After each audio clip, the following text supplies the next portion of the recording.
All right, welcome to the Golf Coach Podcast. Tom, how you going, brother? Doing good. Doing good. How about yourself? I'm doing all right. I'm doing okay. Thanks for asking, mate. I got two little ones, and my day is generally dictated by the sleep I get the night before. And last night was okay. It was okay. It wasn't too Okay. bad for us. But You seem pretty cheery, so it can't have been too bad. yeah, coffee's hit me hard. Coffee's hit There me you go. hard this morning. That's for sure. Probably a bit harder than what I was anticipating. But Tommy, so where are you, mate? What are you up to? So I'm currently in the North Georgia mountains, just working on finishing up a home that my wife and I are remodeling Yep. in the off week of the PGA Tour while the Ryder Cup's on, Yep. and I'll be back on the road next week in Jackson, Mississippi. And, the reason, people would have seen the headline to this podcast here, and you're a PGA Tour caddy for Harry Hall. And I think I think a lot of people are really interested to kind of hear from the caddy's perspective and to see what's going out there. And I got a bunch of questions, and I put a bunch of questions out there to my subscribers, on my community chat, my online students, and I put it out there on Instagram, and it lit up, to be honest with you, Tommy. Lots of people are seriously interested to hear what's going on. Oh, very cool. And so before we, kind of dive in, let's just give a little bit of background. How does someone like yourself, how did you find yourself caddying?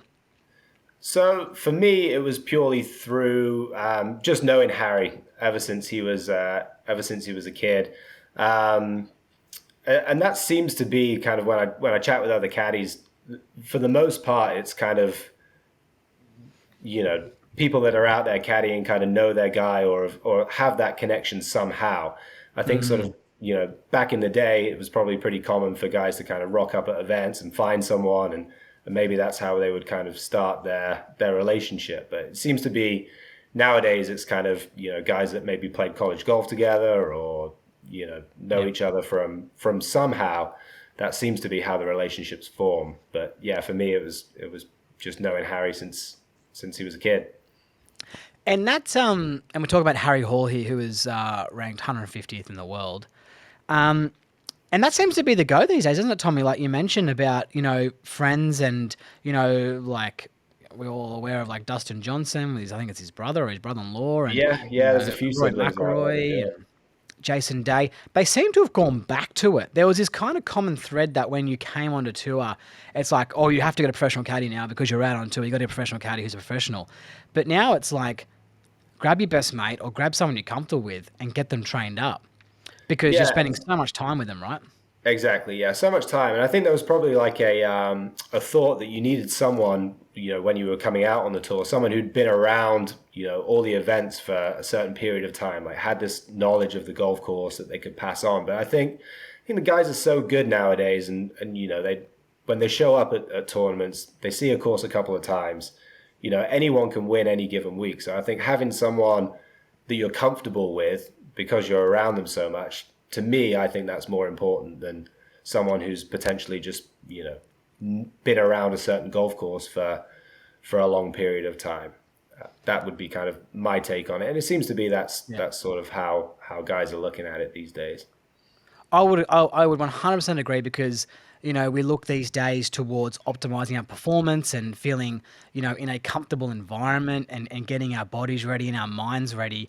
And you want to be doing that with someone who you love or someone who you really care for or a friend, not some guy, some random dude just because he's really good at pacing out numbers and stuff like that. So, to me, it would just makes complete sense to have someone who you trust, someone in your corner, and someone who can kind of hang out all that time with. It's a long time, right? Yeah, exactly. And I think, when we kind of watch the guys on tour, they make it look so easy. We forget sometimes that it is a pretty stressful environment. So if you have Yeah. someone by your side who can sort of make you feel a little bit more comfortable whenever you're kind of feeling that anxiety or just kind of knowing sort of when to talk, when not to talk, those little things, I think it can be really beneficial for players. Yeah, I'm a host of a podcast, mate. I don't know when not to talk, Tom. Well, yeah. People Might be who a bit listen to early, this People listening to this podcast have heard my caddy and horror story for one of my best mates and one of my old students up at the Queensland. It was, yeah, not what you call it a horror story, but I just like I said to you before the podcast started. I think I'm a really good horse trainer. I'm just not a really good jockey. even though I'm 5'6" and 65 kilos, I could be a jockey, but I'm not. I'm not. Yeah, it's not up for me. So we're talking about Harry Hall here. How did you meet Harry? So sounds like you guys are good friends, right? Yeah, yeah. So we're from the same place in England, southwest corner, a place called Cornwall, and Yep. I'm about 10 years older than Harry. So his older sister was actually friends with my younger sister growing up, Yep. and yeah, I think he just sort of came around with his dad one day to pick his sister up when he was about 6 years old. We just got kind of chatting, and he was just one of those kids that loved golf more Yep. than anything else in the world from such an early age, which still the case. He still loves golf more than I think anyone I know. But yeah, I just kind of followed his junior career and through college. He was a Walker Cupper, and then we sort of reconnected towards the end of his college career in Vegas, and yeah, I just got started doing a couple of events for him, and yeah, off we went. He's a cool dude, right? Yeah, yeah, he is a cool dude. Yeah, he's an interesting character. And yeah, he is cool. Yeah, he likes his fashion, and Yes. Yeah. Yeah. So yeah, for people yeah, listening, Harry Hall, like, if you want to stop podcast and Google it or whatever, he wears the Bryson DeChambeau hats kind of style, right? That's yeah, style. yeah. And he probably wouldn't be too happy with you calling it a Bryson I know. DeChambeau. I know. Yeah. But, Yeah. No, yeah, but yeah. he.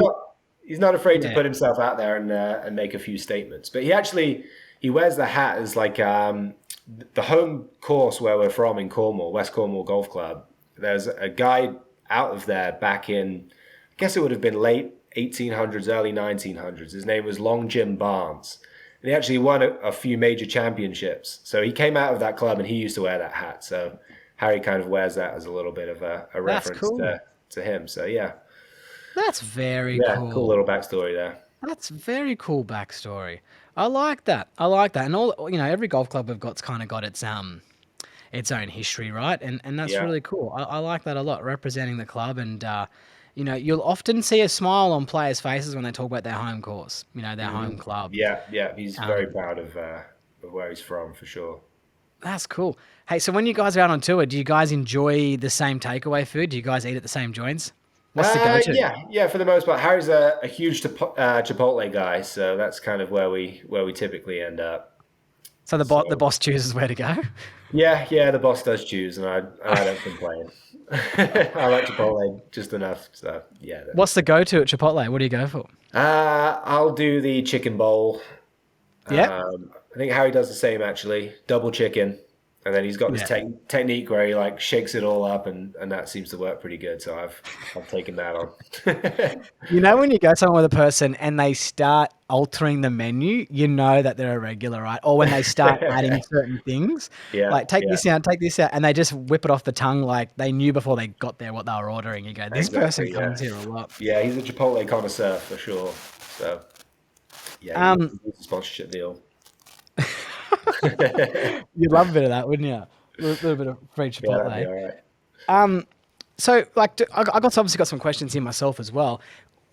And Mama talked about the experience at the Corn Ferry Tour when you got that win. Like, that's amazing, right? What qualities, like you mentioned there about being a good listener, right? If someone out there wants to be a caddy or whatnot, what qualities, make a good caddy? That's a good question. Yeah, I think communication, I think, would be the number one thing. And when I say communication, it's not all about talking. It's sometimes knowing when not to say anything. You almost have to be a little bit of a psychologist, kind of reading the situation, what you think your guy's thinking at the time. Sometimes when they're playing really well, it's kind of like staying out of their way a little bit. Sometimes when you feel like they need to vent or they're a little bit frustrated, you kind of have to stay out of the way. Sometimes, they need picking up a little bit. I guess it's probably player dependent. I mean, Mm, everyone's so different, and they're humans at the end of the day. So some days they wake up on a certain side of the bed, they yep. may not be feeling their best. On those days, that like some days Harry will start out and make 4 or 5 pars in a row, off to what I think is a pretty solid start. And he might just be a little frustrated with himself because he feels like he should have birdied a par 5 or something like that. And those Yep. times, I might have to sort of try and pick him up a little bit. Just let him know that he just needs to stay patient, keep executing good shots, giving himself chances, and things will kind of fall into place. So it's kind of just reading those situations, knowing when to talk, when not. I Mm. think pretty much everyone, everyone can pace off a yardage, everyone can carry a bag, everyone can kind of do the simple things. I think it's the little things that kind of maybe you don't see that are the most important. Yeah, and I would, when you say communication too, like on the golf course, I think it would be very important prior to getting to the golf course as well to kind of see where things are at, reconnecting for the day, identifying, has he had a good sleep? How's he feeling? How's he hitting on the range? Just being extremely aware, I'm assuming, right, Yeah, of that's how a really he's good going. point, actually, and that's something we actually discussed last week that we're going to try and do a bit better of a job of going forward. Is kind of that check in every morning of sort of, how Yeah. you doing, how you feeling, kind of maybe looking at the pins for the day, talk a little bit about how we may try and play certain holes, and kind of have that plan in place rather than just sort of trying to do it on the fly after we've teed off already. And I think that, when you talk about communication and, it's more as well as being open and honest, right, about how you're feeling on the day of, because, I know in relationship stuff, like with my wife, I got two little kids, and I might be up on a night with a call or something with someone, and, I'll say to my wife, I'm about a 6 this morning out of 10, darling. And she'll go, don't worry about it. I'm an 8. Like kind of just identify, like, if I'm Yeah, in a bit of a rat bag mood, it's because I'm not feeling well. It's not because I don't love you. So I right. think that kind of, open communication between any, someone stepping on our teaching tee, right? Like you're a golf coach as well, right? This is kind of Yeah. really finding out where they're at. And, I teach some people who are sprinting to the tee, the teaching tee because of coming from work, and I just let them calm down. And, it's yeah, really identifying and being aware. Like you say, being a psychologist, but yeah, I can't imagine it'd be any more important in that situation, because when you start to see a behavior pattern come up, you're not going to be surprised by it. Right. Like he told me, that he had double Chick-fil-A and it coming out both ends this morning, and that's probably why he's feeling like that. Yeah. Yeah, That's exactly. And you great. can plan for it that way too. Can you use rangefinders now on tour? Not at regular PGA Tour events. Okay. As far as I know, the PGA Championship is the only one Okay. where they were doing it. Yeah. But no, that'd be nice. It'd be nice, wouldn't There's it? nothing So worse than when you pace off about 25 yards to a sprinkler head, and then you look in the book and it's not in there, and you got to go and find another one. yeah, and people listening to this as well is like I kind of documented it a lot when I went and caddied, at the Australian PGA, and you get those yardage books. It's a lot to take in. It is a lot. Like Yeah, I spoke to other caddies prior, and they would kind of look at it and say, "Oh, this is normal," but there is a ton of stuff on these books. So to read it, like you're saying, it's a lot to take in, and in regards to getting the pin sheets as well, you start to kind of map them out on before you go out and stuff like that, right? yeah, So yeah, exactly. That's my morning routine. I'll have some breakfast, some coffee, and kind of chart the pins out, and yeah, yeah, and then there's no surprises once you get out there. yeah, and it's up to Harry to have the bag fully stocked with everything. Do you check golf balls, tees, all that type of stuff? Yeah, I kind of yeah he'll do it, and then I'll just kind of check just to make sure that we've got everything we need. Make sure there's not an extra club hanging in there.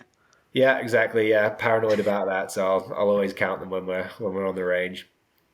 Make Hey, sure one hasn't snuck in. do you clean his clubs the night before, or does he have to do? Or does he do it? No, during the week I keep them pretty clean as we go, Yeah. so they're all right. Yeah, no, he All won't right. he So won't be cleaning any clubs in a tournament week. yeah, yeah. So shouldn't he? I guess. Hey, can Yeah. you tell me as well, like so if we were to move into a normal prep day, you kind of spoke there, right, in regards to, the pin sheets and stuff like that. So can you tell us what happens? So what do the PGA Tour do? Do they give you pin sheets a day of or before the tournament? How does that work? Night before. The night before. Yeah, they'll email them out the night before. And what does it look like? So you've got the flag. It tells you how far it is from left, bottom, front of the green, Yeah, back of the exactly. green. So there's like a little kind of a little chart with squares, and each square is 5 yards, and then they'll kind of map the green out sort of overlay that on top of that chart, and then Yeah. kind of put the pin in, tell you how far on from the front of the green it is, and then how far from either the left or the right side. Great. And Yeah. yeah, so when you're going through each hole, you're kind of getting all the pins ready and stuff like that. And what is it? You spoke there previously about trying to get ready for tournament strategy stuff. What is it like what does a normal prep day kind of look like? Do you guys go and map the course how you want to play it, like fairway bunkers, carries, or certain wind types? What does it look like? Yeah, we've kind of gone through some different stretches of how we go about it. We sort of tried walking. We've done it where we walk it with no clubs. We tried it one time where we walked it backwards. We actually ran it backwards and got a little workout in that time as well. So we got a few looks when we were doing that. But usually we'll go out. We'll play 9 on the Tuesday, 9 on the Wednesday if he's in the pro am. If he's not in the pro am, we'll typically play 18 on the Tuesday, and we'll just kind of look at all the different spots, kind of where we do want to be off the tee. Talk about sort of different options. If the wind's doing, we'll kind of look at the forecast for the week and kind of see what the wind's doing, and then talk Yeah. about how holes might change if they're playing in certain wind directions. And then Harry uses decades, so when we kind of get to the greens, we'll sort of both go around sort of the full perimeter of the green, kind of put in our numbers down of that as sort of correlating to how difficult of an up and down we think it'll be from certain spots. So when you were talking there, Tom, about mapping the golf course out, you've tried a few different types of strategies. I've got a familiar idea, but can you tell us why walking backwards down a golf course is a good strategy? Like what does it help you do? So I guess the theory is you just kind of you see the whole. It's a good question. It was I think Harry actually got it from I want to say he had a chat with Fanny Sorensen, Nick Faldo's old caddy, and it was something she recommended. And I guess just seeing that perspective of the golf course, looking back from the green towards the tee, that I guess there's something to that. It's not something that kind of resonated with me necessarily. I didn't think it was, you know, Yeah. life changing in terms of when we did it. It was just something we tried out once. But it was interesting. It's definitely Yeah. you do see the golf course a little bit, a bit differently. So if people are kind of struggling with practice rounds or they're trying to play and they kind of get a little bit bored doing it the traditional route, it's something that I would say give a go.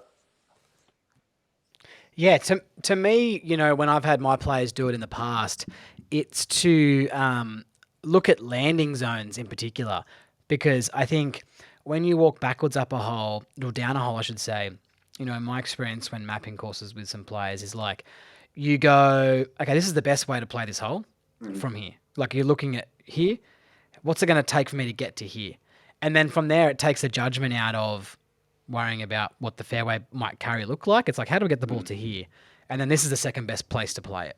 And then you kind of go look at the risk reward in regards to kind of doing it that way there, mapping out the golf course backwards. But to me, yeah, it was a strange experience doing it as well for myself when doing it Yeah. with players, based on the fact of, I always, yeah, reverse engineering a situation for me is sometimes a little tricky as well. Right. So, Maybe one of kind those going things that where way about certain it. courses maybe kind of lend themselves to doing that a little bit more than others.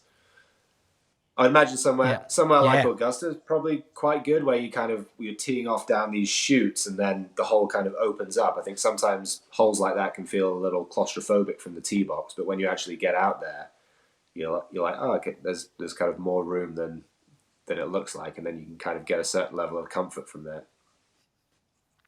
I agree. Yeah, no, exactly what Tom's telling about there, teaching us is in regards to feeling claustrophobic or whatever in certain situations, especially for me around some certain carries, because you might see a fairway trap there at, I don't know, just call it 250, and you go, okay, I can cover that fairway trap there, but then you can't see behind it because the lip might be risen a little bit, and there might be some trees kind of surrounding the fairway. So it gives it that kind of mirage that it's really tight when you get down there, and it's like, oh, hang on, this is actually all right. You know Yeah. what I mean? So, yeah, I think it's a really good strategy to at least play the golf course before, but also to kind of, walking backwards is something to kind of test Yeah. for sure. What about some certain strategies around uh, the surrounds of greens? Do you treat that? Do you look at certain drop or fallout areas where you want the ball to miss before a tournament, or how does that Yeah, work? so like I said before, Harry uses decades. So for anyone who's not too familiar with Yep. the system without kind of diving too deeply into it, the way you sort of chart your practice round around the greens is you associate values of how easy or difficult an up and down would be if you were short sided on that part of the green. So if it's kind of like a Yep. fairway sort of run up to a green that's a good spot to be, that would be like a 0. And if it's a spot that would be a really difficult up and down, that'd be a 2. Something that's sort of a reasonable up and down is a 1, and then a hazard would be a 3. It's kind of basically how it works. So we're always looking at sort of where of what the miss would entail in terms of if we were short sided on that side. And then we've been doing the number values for so long, we kind of know where we do want to be and where we don't want to be for certain pins. But it's basically kind of all about making sure that you never short side yourself is kind of the goal. Yeah, and I really like this strategy, so I definitely want to talk more about this.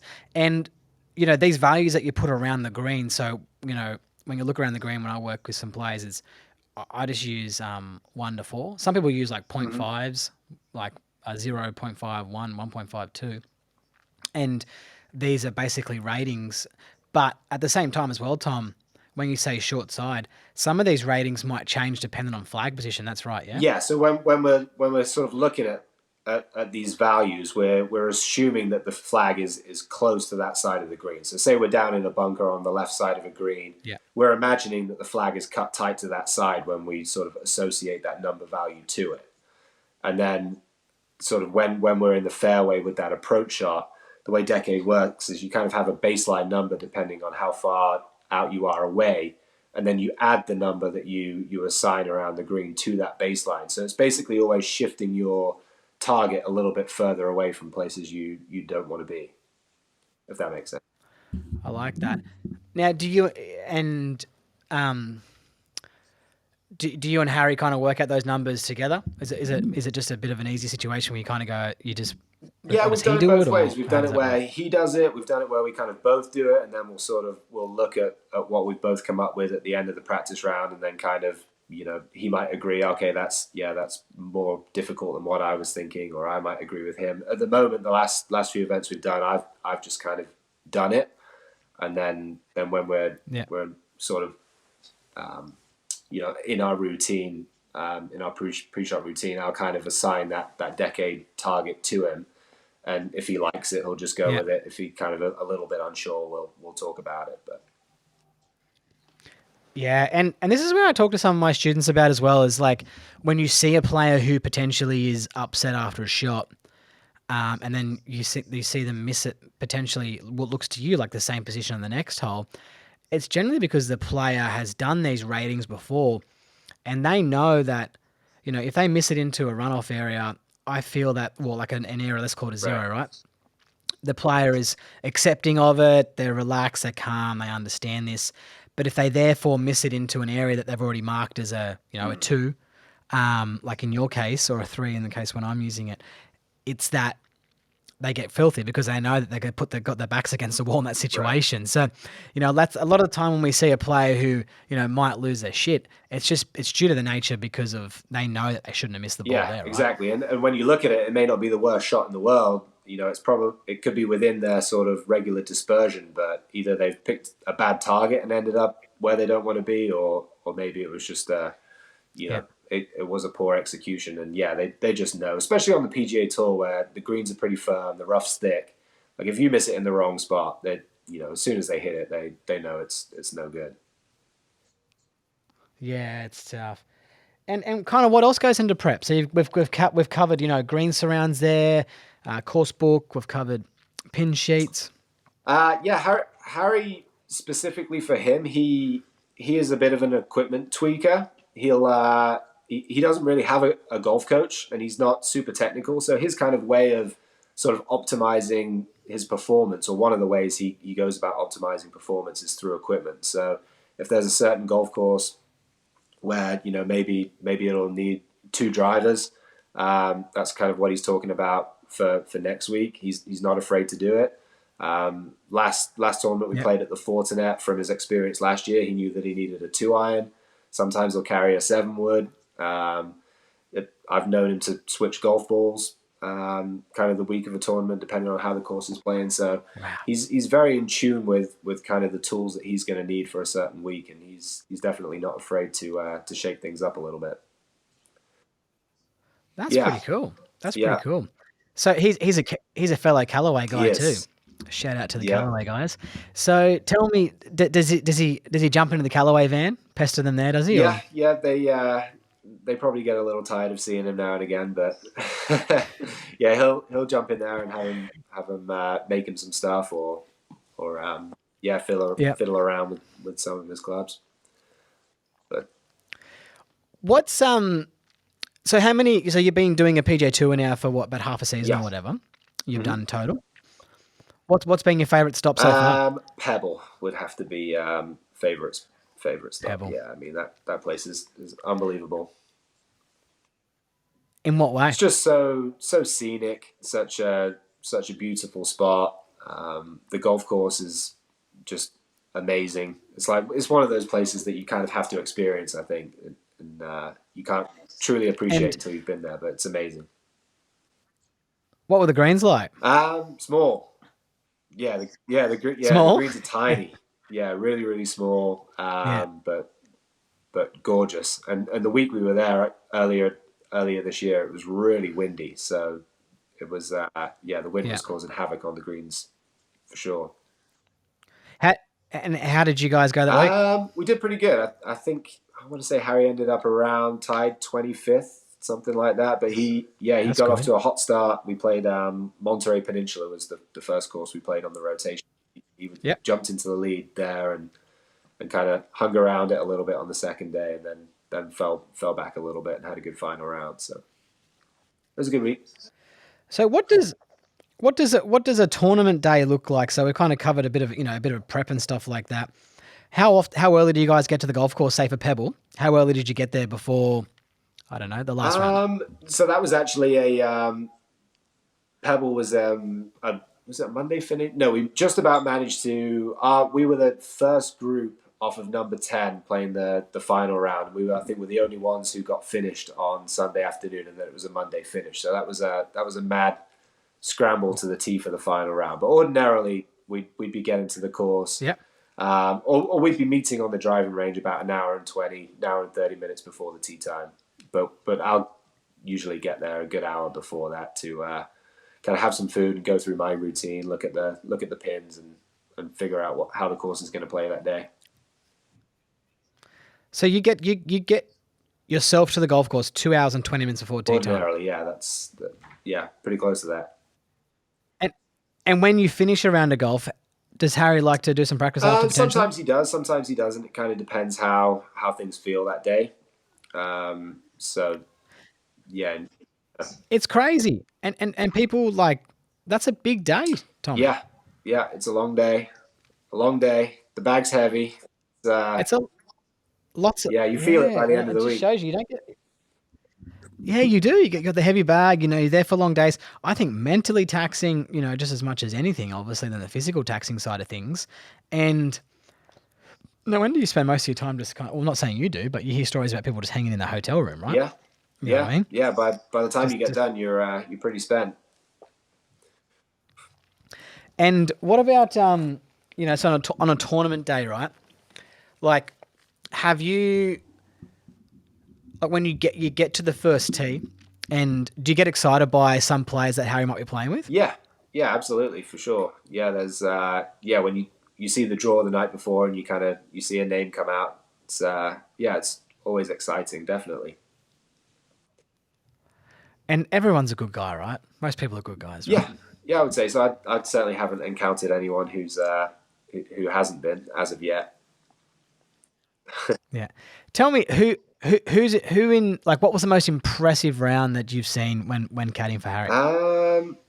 That's a good question.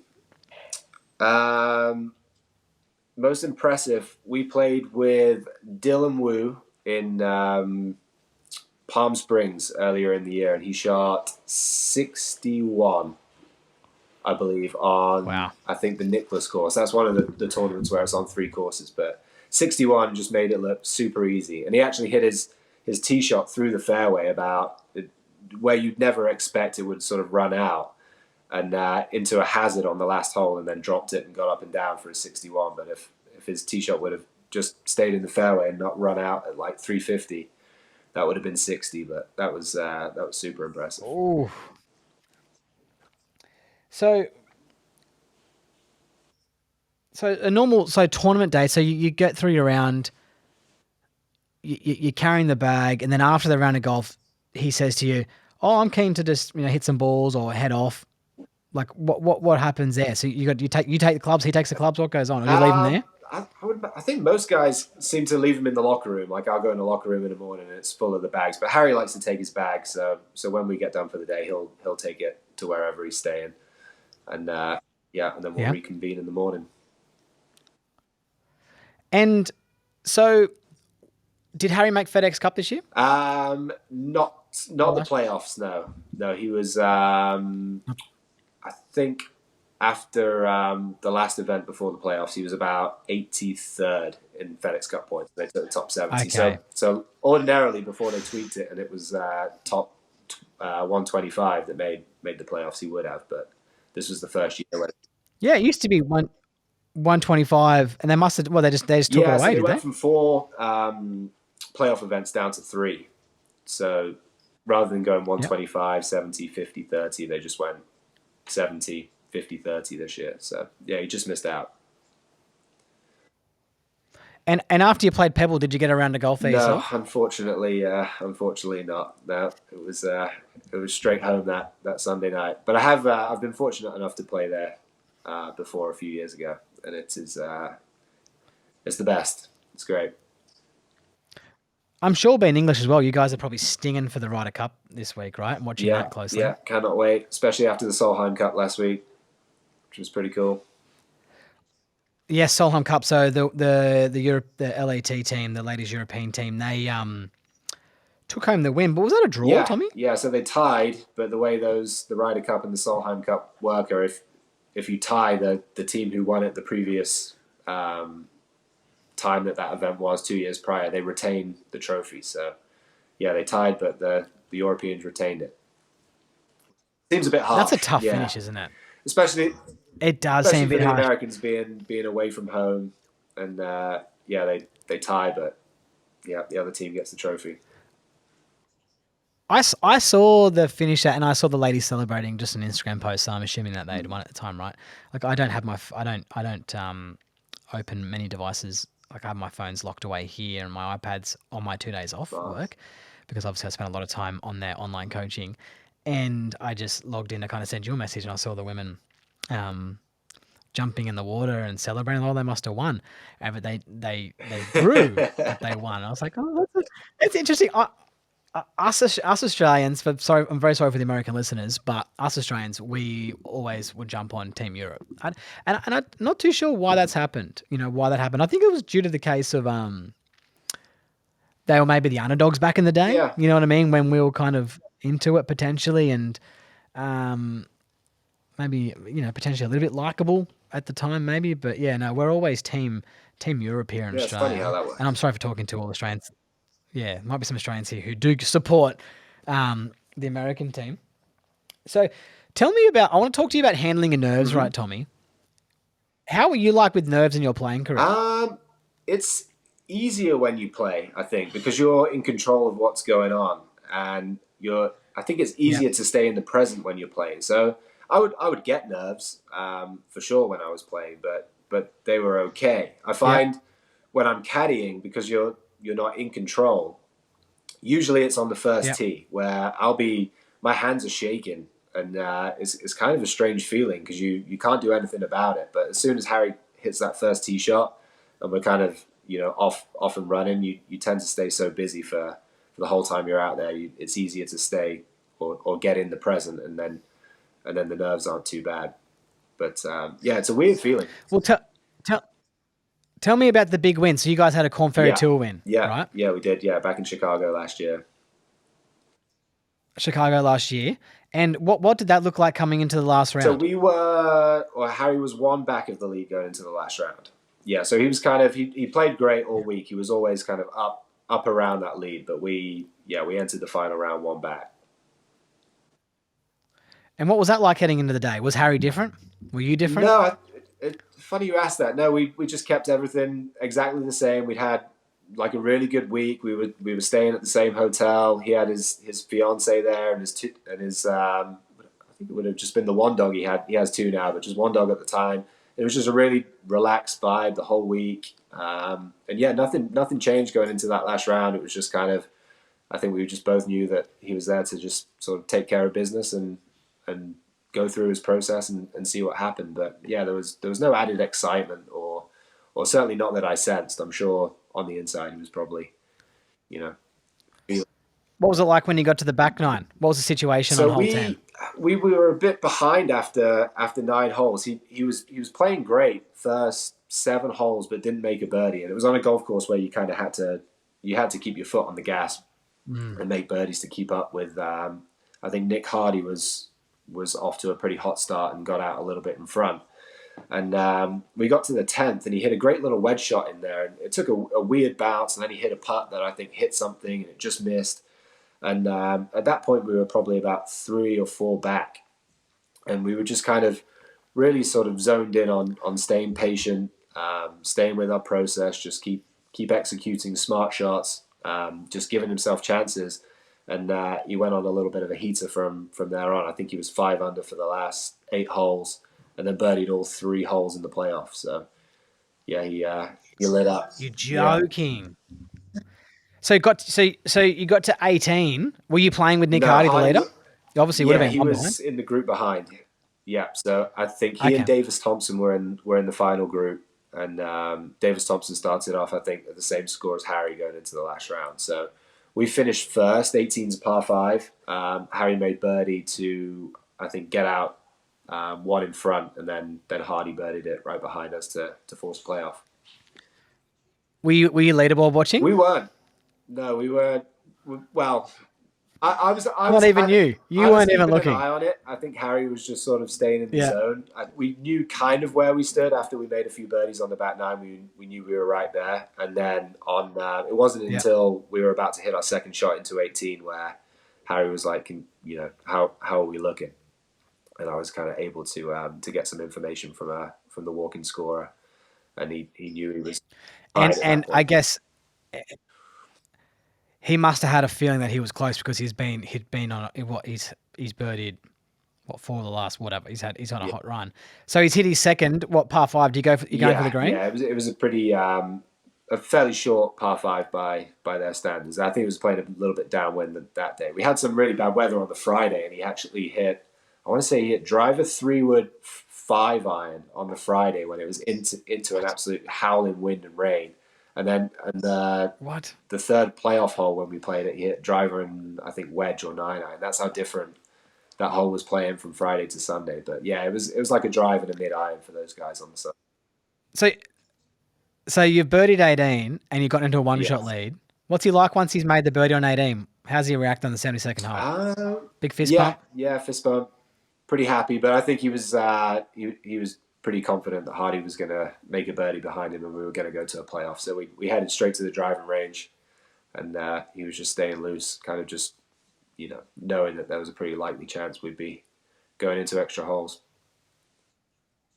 And so he's gone to sign his scorecard. He's gone to you guys have finished. You've gone to the driving range, and I'm assuming as well Harry has got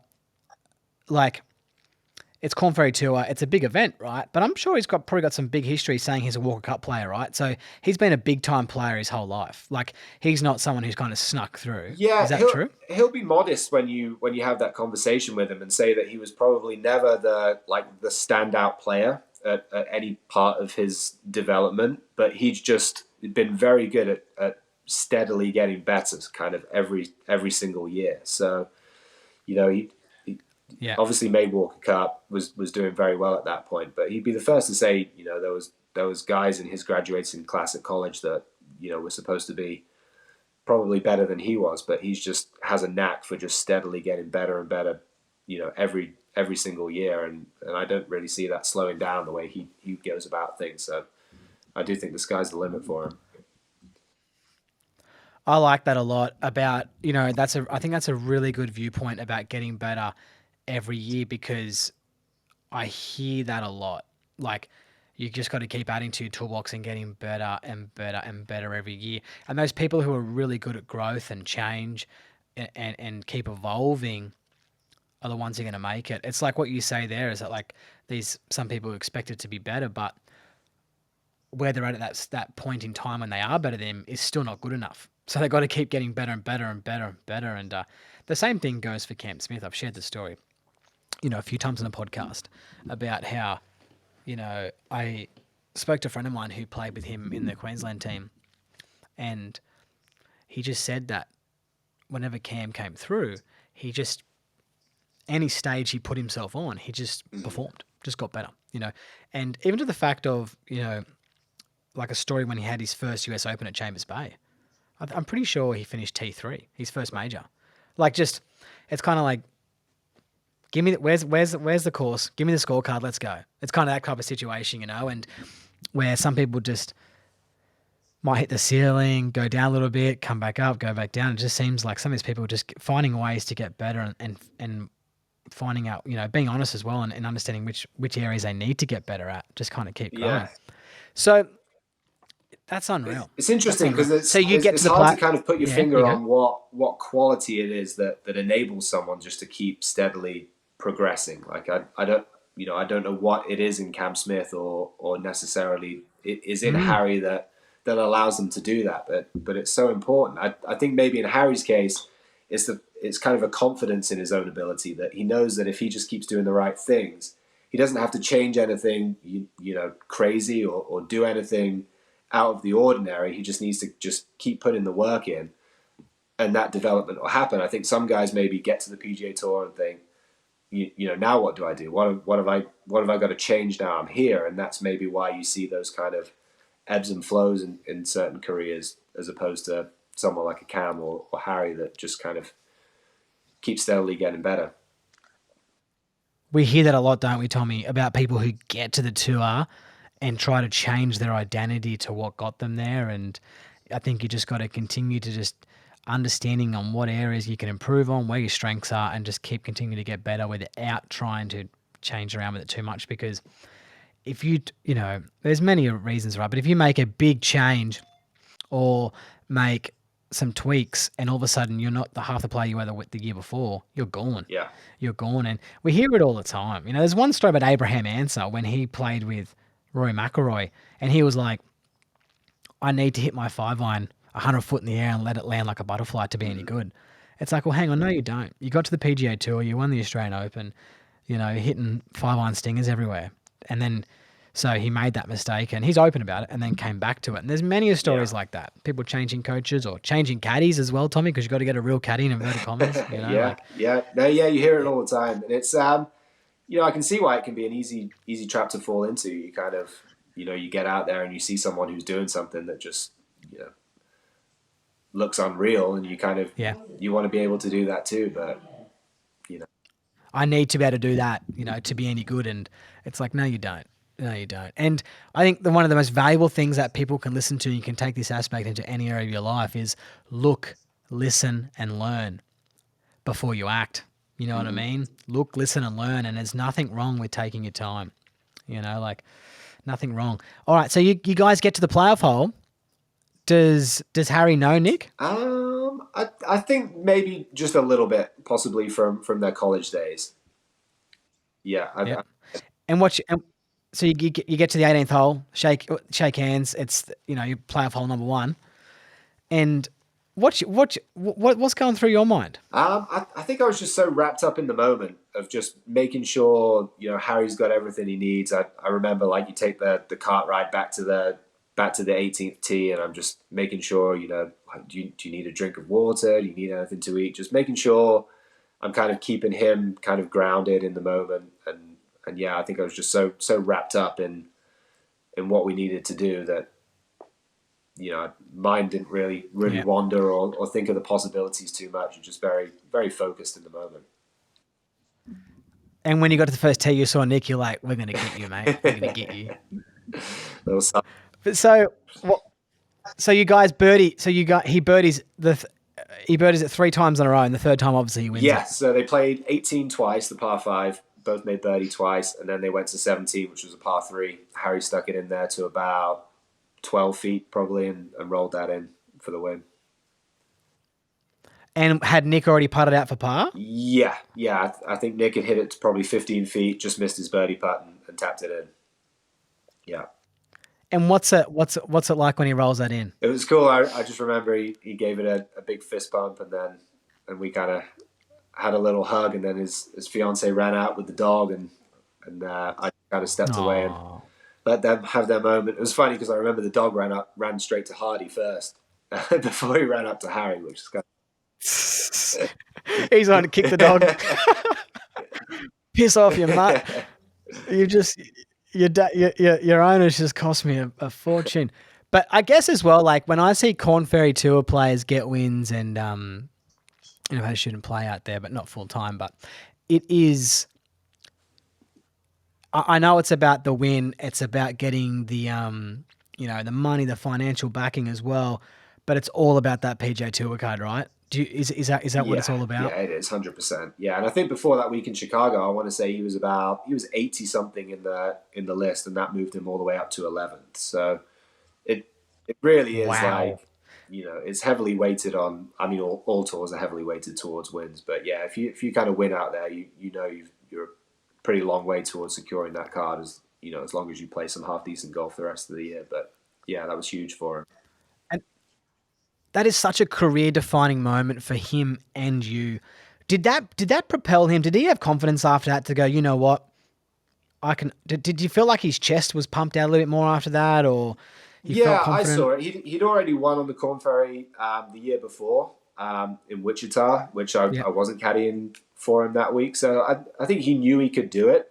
But I think, and I hear this a lot with guys on the PGA Tour, it's almost like the second win is kind of a little bit more validating. It's kind of like, I can do it again. Yes. It wasn't just a one-off. And I think there is a certain level of confidence that comes from winning again.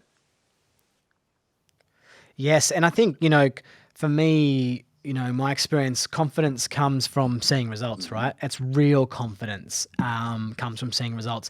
You can have belief in yourself, but if you're like a boxer who's, been knocked out their last 6 fights or hasn't had a win and says he's confident, he's just bullshitting you, right? He's not really confident. He's just been knocked out 6 times in a row. But when someone gets that win and you see a breakthrough, like look at Scotty Scheffler, for instance, right? When he won one, then went bang, bang, bang, bang, bang, bang, bang, bang, bang. All of a sudden, he's the best ball striker in the world. But it's just, that's really cool. So it's validating for both you guys. When he gets to 11th then in Chicago by that time of the year, is that PGA Tour card secured? Pretty much. There's still like a little bit of work to do. You don't just want to kind of nail it in. But yeah, you kind of know at that point, sort of one more decent finish, kind of like a top 5, top 10, and you've pretty much locked it up.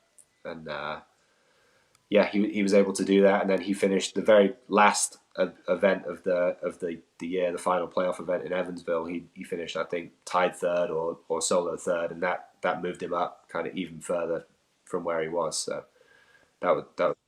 And what status? Does that give full status next year? Yeah. He got full status from that. Yeah. Great. And then basically the conversation happens between player and caddy. And like, did he say to you, like, are we going to go again next year, or what goes on there? We kind of up until recently, I've been on the bag kind of as and when I can with some of my other commitments. So I haven't been super consistent with him, but I've done a handful of events here and there. So it's something that we've kind of discussed, and I would like to think that he would kind of want me on the bag permanently. But we've got this. We're doing the whole fall series together, and then we'll kind of we'll have a chat at the end of that and see where we go from there. But yeah, it's good when we're out there together. It's a pretty good relationship, and I think when we when we do have the chance this fall to kind of be really consistent with it and doing it all the time, we can kind of really refine our process, and hopefully, I can help get the best out of him. Who coaches Harry? So he's had a little bit of help along the way, but he's pretty much self-taught. So No way. I did notice he has a unique looking action. I'm not going to say, like a Scotty Scheffler type of situation. Right? It's not like an Adam Scott golf swing, right? Exactly. Yeah, and kind of see that a lot. It seems like, you look at the best players in the world, and they all kind of have their own sort of way of doing it. But yeah, he's pretty much kind of figured it out himself. Bought a TrackMan after he turned pro. I know he uses that sort of to his advantage. He's a player that likes to be creative.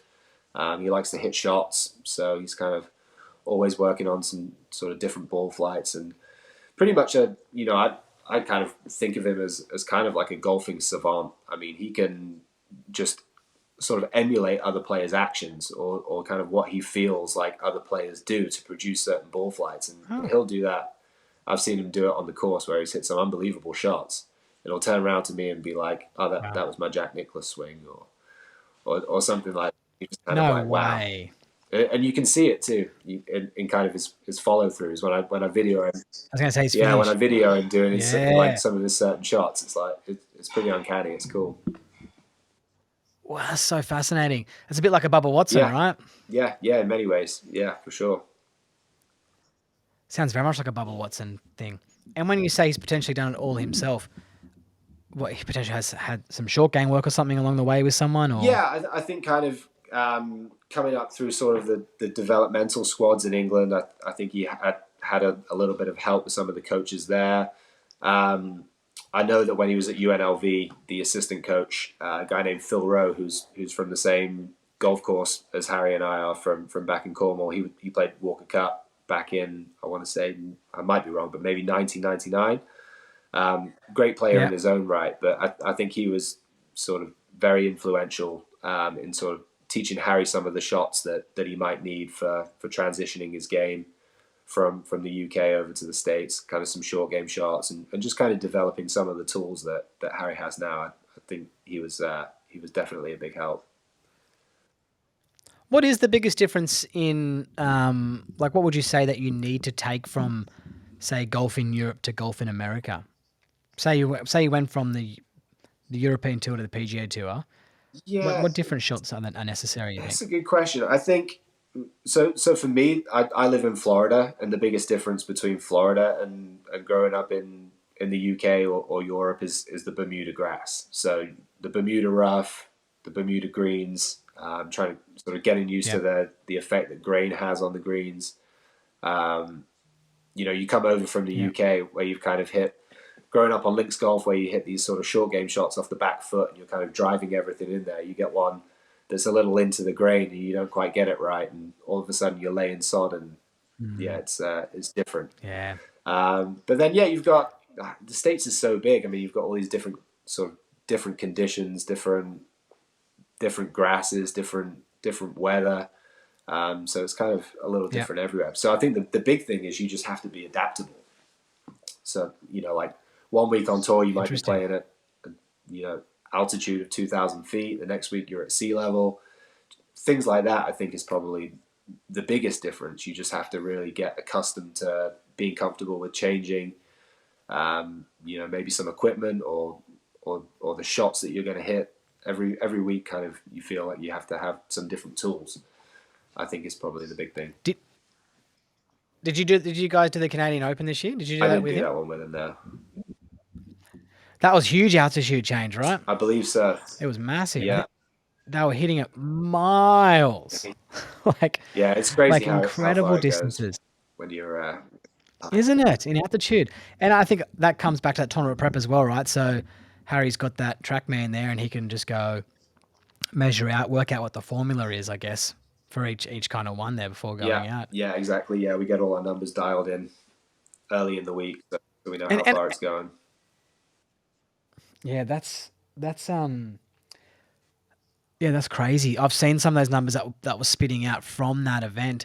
Now, when we're talking before, it's kind of just crossed my mind again about how these players keep developing and just keep getting better. And I think a lot of it comes into that that mindset you talk about, Harry. I think it seems like he's not too scared to take a risk, right? Yeah, Obviously, in yeah, not regards at all. to um, doing a Jack Nicklaus swing mid fucking PGA Tour Yeah. tournament, and secondly, chucking a 7-wood and a 2-iron in and changing a Mm-hmm. ball. So it's kind of like deep down within his own heart, even though it might not be the right choice or whatever, it's been quantified correctly, but he's doing everything he can to optimize his performance through changing clubs or tinkering around with a different type of shot shape. That he's not afraid to. This is what's required of me right now. This is what's required. I'm Yeah, going to do it. Put a yeah, 2-iron in. 100%. I'm going to hit a Nicholas Yeah. fade. And Like that it's would when I was trying where to play. I mean, that would freak me out. I would want everything to be oh, exactly the same every single week. I mean, some of the stuff he tells me, I'm just like, blows me away. Yeah, I could never do that. and also like people listen to this and we're talking about Harry Hall here, right? And he, I'm going to say it's a little bit away from the norm because you see videos, and I'm going to talk about away from the norm about shot selection on the golf course. I'm harping on this all the time about hitting your best shot. And, I love the video that I got saved to Victor Hovland, and I'll send to all my students, where they ask Victor Hovland, what happens when you got to hit a draw? And he goes, if I've got a dog leg left, wind off the left, I just got to hit my best fade still. Like, to him, and that's how he plays, where just doing the best, making the best shot that he can with his desired shot shape that he already has, where it just seems like Harry will pull that trigger, right? Yeah, yeah, and I guess it's just some of it's the player's personality and kind of their golfing DNA.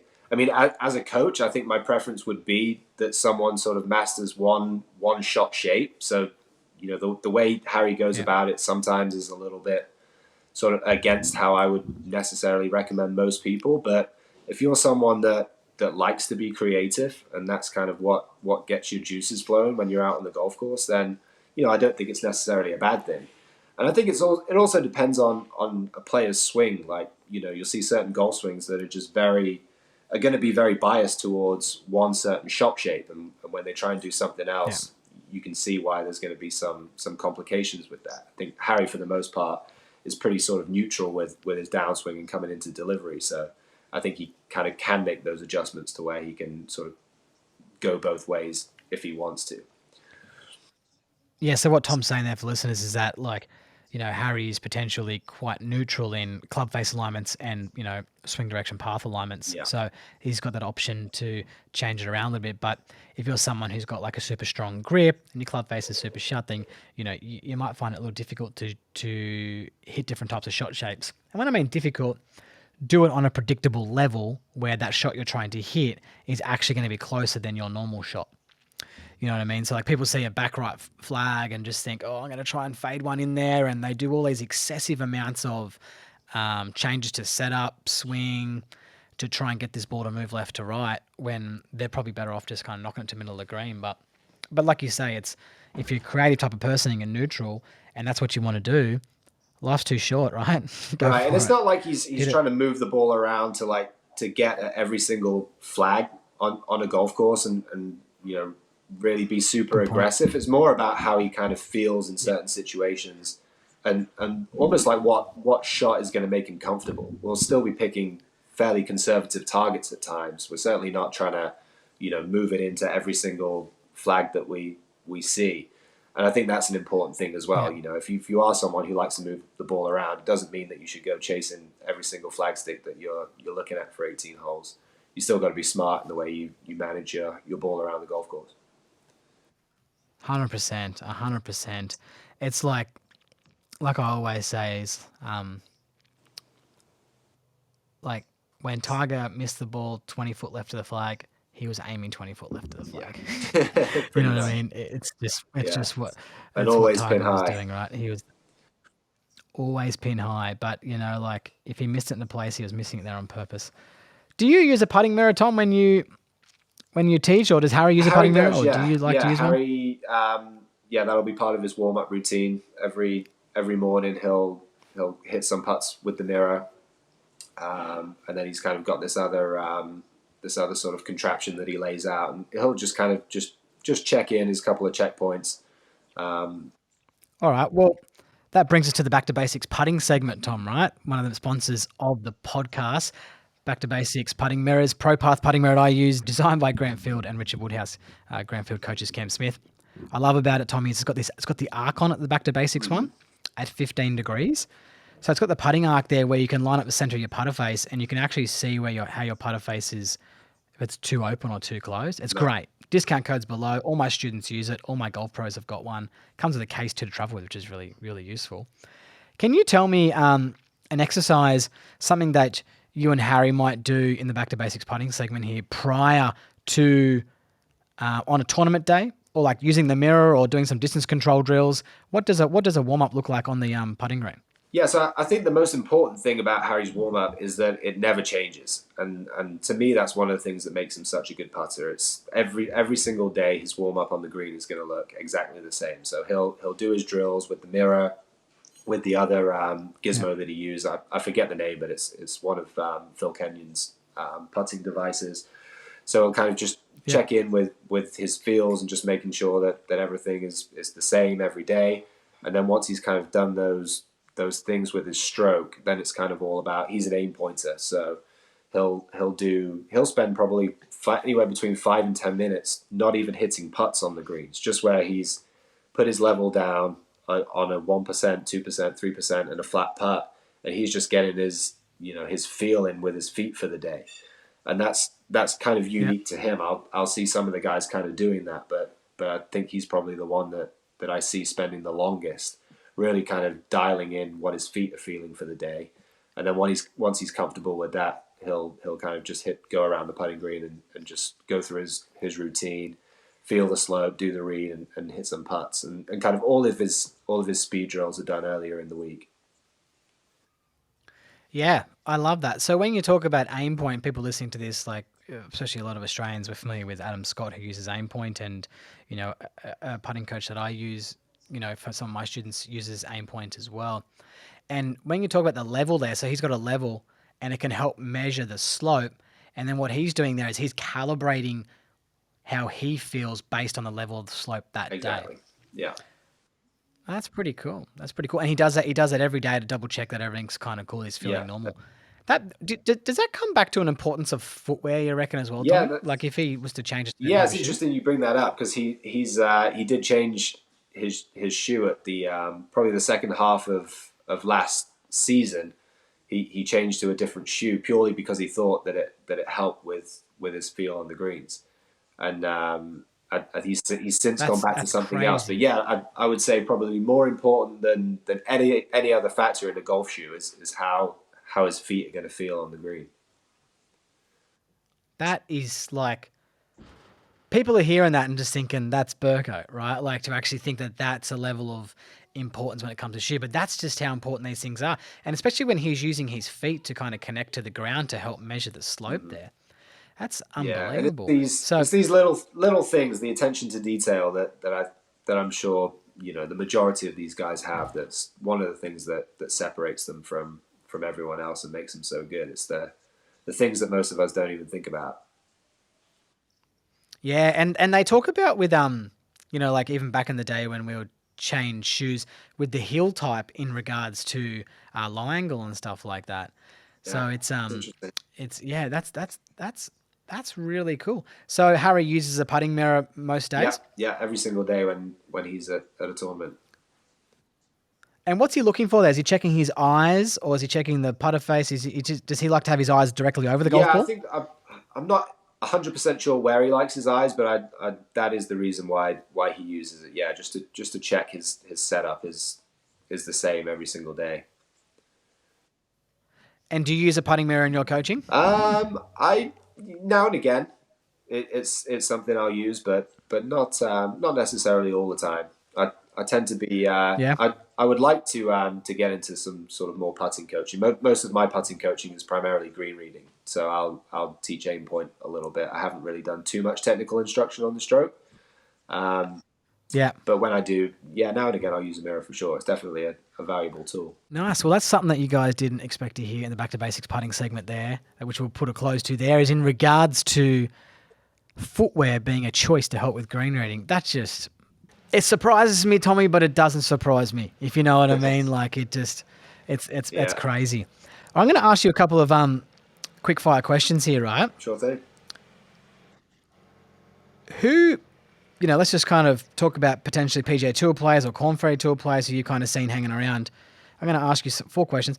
What's the best short game you've seen? Best short game. I would. So it's interesting because the stats don't necessarily show it strokes gained around the greens, but I would put Harry against anyone around a green in like a short game Interesting. contest. He hits some shots that just blow me away all the time. He'll be in a spot where I think there's no way he can get this close, and he'll do something. Yeah. But in terms of But this does not surprise me. It doesn't surprise me because you talk about his creativity, you talk about, type of personality he is, you talk about shot shape, not afraid to take a bit of risk, we could probably say. yeah, Unbelievable. exactly, and kind of where we grew up. We didn't really have much of a driving range, so he pretty much spent his childhood around a short game area, just figuring out what shots he could hit. So it's impressive. But other than Harry, we played with Eric Cole earlier in the year, and he has a very, very tidy short game. Interesting. And it's kind of I was talking to Denny Cowell about this the other week, putting coach, and he was talking about when he saw Denny Willett, which has been released a few episodes ago. Denny Cowell, expert putting coach, works under Pete Cowan, about just seeing Denny Willett. He'd come to the short game area there at Pete Cowan's academy, and he'd be like, everyone used to say, you can't get the ball to stop on this green, and Denny Willett, first ball, boom, stop. It's like, wow. He goes, Toby, I've just never seen anything like it. Everyone's tried. No one could. Denny Willett first go. Yeah. So it's just, when we see the best short games and when Tom's making this judgment, it's not based upon certain things as well. It's kind of like it's based on a few things, but in my opinion, it's about seeing people hit a shot that you're like, shit, I didn't see that was there, or like, shit, that person made that look so easy, which was from a very, very difficult area. It's crazy, right? What about the best putter? Who's got the silkiest putting stroke? Outside of Harry, the best I've seen, I would say I'll go back to Dylan Wu again, and maybe it was because we played with him when he shot 11 under and made absolutely everything. But we played with him a couple of times, and he always looks very solid. But again, I'm biased towards Harry. I think I want to say he's 5th this season in strokes gained putting, and if it doesn't go in, it looks like it's going to go in from pretty much anywhere he's looking at it from. So it's impressive. I think it's the when I watch Harry putt, it's the speed control. It's just very, very rarely is his speed off, and when your speed's that good, you're as in tune with your feet as he is for green reading. I mean, you're going to be a problem. But once again, if you're listening to the creative type there, it's not surprising, to a degree. Like, it doesn't, I'm not saying it doesn't surprise me that he's number 5th best putter on the PGA Tour, but, when you think about, when I'm helping parents map together students' games and stuff like this, or get them to identify someone's game, their strengths and weaknesses, it's like, when I've got 2 students, that I've had previously, one parent would be like, oh, why can't you let, I'm not going to say the name, but say, Johnny, why does Johnny, take so long to get to the golf course? Why is Johnny, not practicing as much? Why is Johnny, that look like he's not caring as much? I'm like, that's his personality type, right? He is caring, trust me.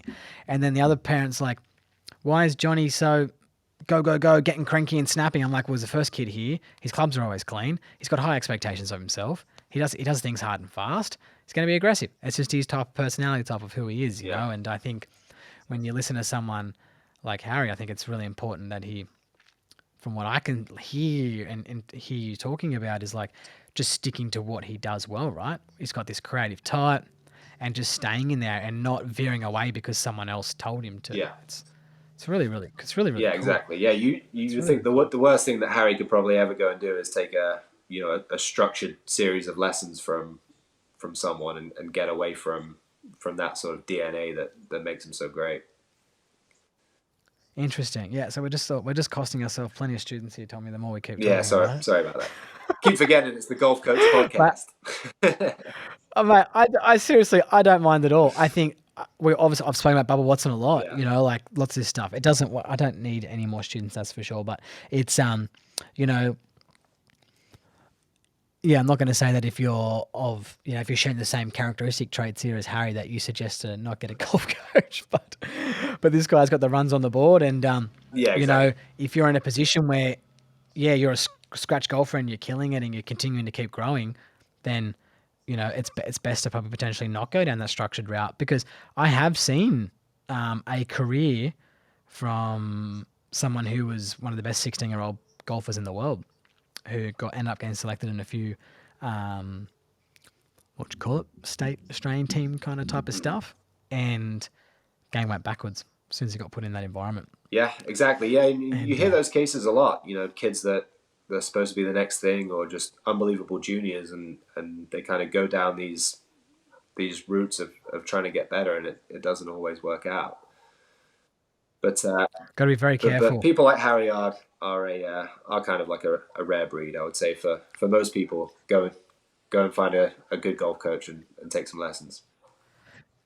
Yes, but this is also as well, like when I talk about previously, is that I had Craig Dixon on prior to you, which is getting released tomorrow or Wednesday. I won't say tomorrow, but a couple episodes for this one here, and he is a data expert. So he runs invented Draw More Circles, the stat collection app, right? So you guys use Decade. Well, we use Draw More Circles, and if you're being honest and open in your stat collection and stuff like that, and you know which areas to keep continuing to grow, and you're measuring and quantifying your growth, then keep growing. Yeah, exactly. But if you're thinking, I don't want to get a golf coach and makes me worse or whatever, and if you're not checking your statistics and understanding which areas you need to work on, then you're not going to grow, right? So I'm sure Harry's on top of everything. Like he would know all these areas. 100%. Yeah, and that's why keeping stats is so important. Like if you don't even know your strengths and weaknesses, maybe you go trying to make some improvements that you don't need to. You go seeking information that you don't necessarily need, or maybe you're neglecting areas where you do need to go and kind of see some help. So it's and that's so important. And it's about using your time wisely and your mental space wisely, because as soon as you start inputting stuff, you can start to lose your skill level. So, when you start to learning something new, timing goes out the window, depth control goes out the window, ability to control your start lines goes out the window. So before you start kind of getting that back, potentially. So if you're making these risky changes to a part of your golf game that aren't even necessary, it's just crazy. Yeah, absolutely. It's crazy. Especially when at the top level, when they're playing for a living. I mean, they hardly ever get a break the way the schedule works. So I mean, if they decide they're going to work on something, they're working on things while they're playing for a lot of money in tournaments. So they better be 100% confident that they're making the right decision and what they need to work on. Yeah, and I've got in my stable, I can think of one guy now just using stats, right? He's a scratch golfer and he drives the ball so well. He's always on our app, he's like +3 in driving, right? Like to driving. And I've never ever told him one technical thing about his driving. I've coached him from about an 8 handicap to scratch handicap. I watch him hit it to learn what he does really well with his driver and his mindset. But I've never, ever once. And sometimes he says to me, Tommy, he goes, can you take a look at my driver? And I get the app up and go, yeah, I'll look at it. I'm not going to say anything. You're a +3. Every time. Yeah, because he says to me like, oh, I lost one on this hole. I'm like, yeah, great. You missed one fairway. I'm so sorry. Like, it's like, all right, let's take a look here. It's like from 120 yards, 150 yards, you're losing 2 shots. Get that club back out now. Anyways, best iron player. Let's continue to keep moving. Who's the best iron player? Best iron player. I've been super impressed with Aaron Rai when we've played with him. Another English guy who's on the PGA Tour. He's very methodical in the way he goes about things. So he's the polar opposite to Harry.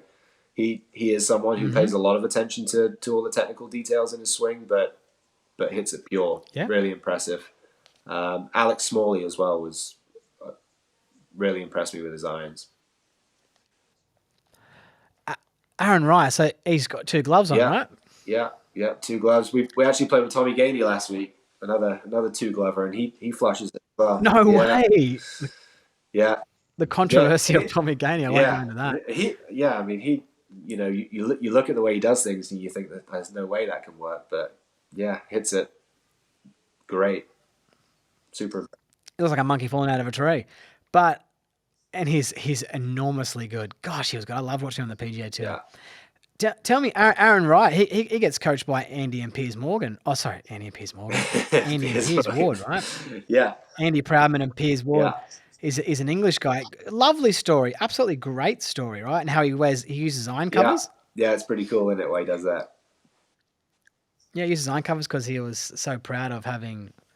It was such a rare thing to have new clubs when he was growing up, right? So on the PGA Tour, using iron covers. Yeah, pretty cool. It's Super nice it's guy. incredible. But yeah, he flushes it. That's interesting. And what's so good about it? Just how crisp it was? Yeah. The crispness of strike, just so consistent. Always looked like it was kind of coming out the same window. Just the sound. Yeah, it's just very impressive. All right, what about the last one? Best driver? Best driver.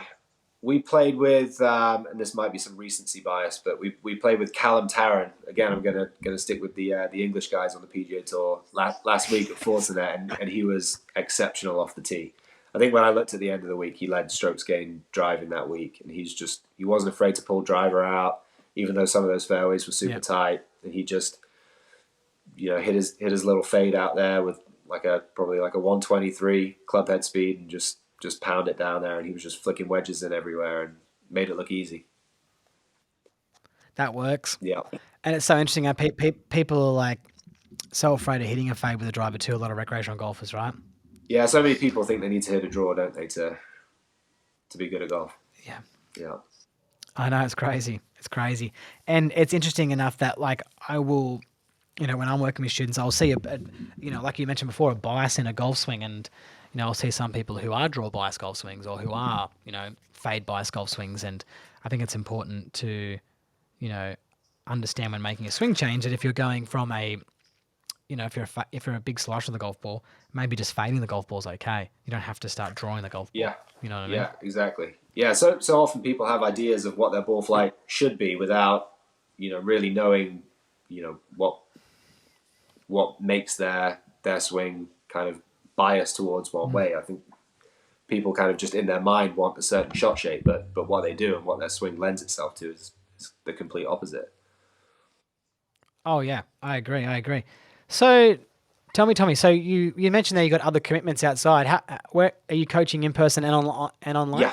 Yeah, doing both. And I like the challenge that both present. They're kind of both very different, and they kind of keep me busy. And so where do you coach in person out of? In Jacksonville, Florida. In Jacksonville? Yeah. And so that must be a bit difficult to organize with the schedule at this current time, right? Yeah, so I don't do a ton of in-person teaching. I kind of, the clients that I do have, I'll kind of give plenty of notice of when I'm going to be traveling, and I'll kind of work them into my schedule around that for when I'm home, and then they always know that they can reach me on Skillist if they need any kind of tune-ups while I'm gone. And that's where online's been, with what I'm doing when I'm on the road caddying, online coaching's been huge for me. It's great, isn't it? The model of it is fantastic. So you have subscription-based models as well as like one-offs and stuff like that? Yeah, I have both. Well, if you're interested in getting a lesson off Tommy, I'll put all his links below on Skillist. Do you and you can follow? Do you publish content on your follow page? On Skillist? Yeah. No, that's something I haven't really dived into yet, but I need to. I've been doing kind of all my instructional stuff. I've been trying to sort of build up a little following on Instagram. That's kind of been getting my attention, but I'll take your advice on that and get on it. Oh, I was just saying that people can download the Skillist app, use a discount code, which was said to you before in one of the advertisements, and click the follow button, and Tommy could be publishing some really cool stuff from out on tour and some instructional stuff there as well. It's really, really interesting, and Really appreciate you coming on, Tommy. It was really cool. Like, I've had a caddy on prior, but you reached out and said to me that you're liking the. Well, you didn't reach out. You posted something, I think, on socials, and myself and Dom posted a podcast, and I clicked on your page, and I get lots of people who want to come on the podcast, which is nice. It's lovely. But when I saw you're a PGA Tour caddy and came to the PGA Tour, I'm like, man, I've got to find out some more about this stuff. This guy's got the best seat in the house. So Yeah. I really appreciate you coming No, on, thank man. you so much for having me. I appreciate it. And I'll put all links below if you want to follow Tom on his Instagram and catch him on Skillest. Thanks for coming on, mate. Thanks a lot, Toby. Take care. I'll just click stop. Oh, I'm